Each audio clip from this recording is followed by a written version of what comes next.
whether it's Iran, who also has some tomahawks. I wish they had more. Iran ও ইসরায়েলের মধ্যে চলমান সংঘাত গড়িয়েছে এক মাসে। এর মধ্যে পরিস্থিতির কোনো উন্নতি তো হয়নি, বরং দুই পক্ষই একে অপরের ওপর হামলা আরও জোরদার করেছে। প্রতিদিনের রকেট আর ক্ষেপণাস্ত্রের পাল্টাপাল্টি ধাওয়ায় সাধারণ মানুষের উদ্বেগ বেড়েছে। এই যুদ্ধ কবে থামবে বা এর শেষ কোথায় তা এখনও অনিশ্চিত। এরই মধ্যে মার্কিন প্রেসিডেন্ট ডোনাল্ড ট্রাম্পের একটি ভাষণ নিয়ে শুরু হয়েছে নতুন আলোচনা, যেখানে তিনি যুদ্ধের জয় পরাজয় নিয়ে এমন কিছু দাবি করেছেন যা নিয়ে বিশ্লেষকদের মধ্যে দেখা দিয়েছে মিশ্র প্রতিক্রিয়া। Our objectives are very simple and clear. ট্রাম্পের সাম্প্রতিক ভাষণকে বিশ্লেষকরা দেখেছেন বাস্তবতা বিবর্জিত একটি বক্তব্য হিসেবে। তাসনিম নিউজের এক প্রতিবেদন থেকে জানা গেছে, ট্রাম্প যেন সেই শিকারীর মতো আচরণ করেছেন যার লক্ষ্যভেদ না হওয়ায় তিনি গুলির চারপাশে বৃত্ত এঁকে বলেছেন এটাই ছিল লক্ষ্য।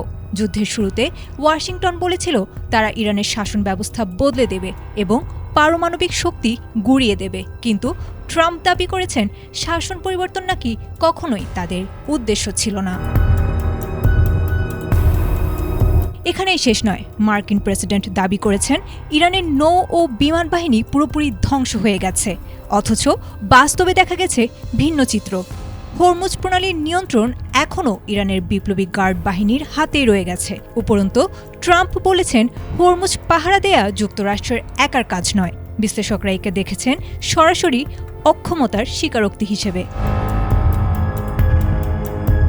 ক্ষেপণাস্ত্র শক্তি ধ্বংসের দাবি নিয়ে উঠেছে বড় প্রশ্ন। যদি সক্ষমতাই নষ্ট হবে, তবে ইসরায়েল আর মার্কিন ঘাঁটিতে প্রতিনিয়ত হামলা চালাচ্ছে কারা? ইরানের সমর্থকদের সাম্প্রতিক আক্রমণগুলো ট্রাম্পের দাবিকে সরাসরি চ্যালেঞ্জ জানিয়েছে। এমনকি ইরানের সর্বোচ্চ নেতার উত্তরসূরি নির্বাচনেও তেহরানের রাজনৈতিক শক্তিতে কোনো ফাটল ধরেনি। ব্রুকিংস ইনস্টিটিউট বলছে এটি ট্রাম্পের ব্যর্থতা আড়ালের চেষ্টা ছাড়া আর কিছুই নয়। চাতাম হাউসের মতে এমন মিথ্যাশ্বাস হয়তো আপাতত রাজনৈতিক চাপ কমাবে, কিন্তু দীর্ঘমেয়াদে বিশ্বের কাছে যুক্তরাষ্ট্রের গ্রহণযোগ্যতা সংকটে ফেলবে। সব মিলিয়ে ট্রাম্পের এই বিজয়ের গল্প যুদ্ধক্ষেত্রের বাস্তবতার চেয়ে কল্পনার ওপরই বেশি দাঁড়িয়ে রয়েছে বলা যায়। আয়েশা আক্তার, এটিএন বাংলা।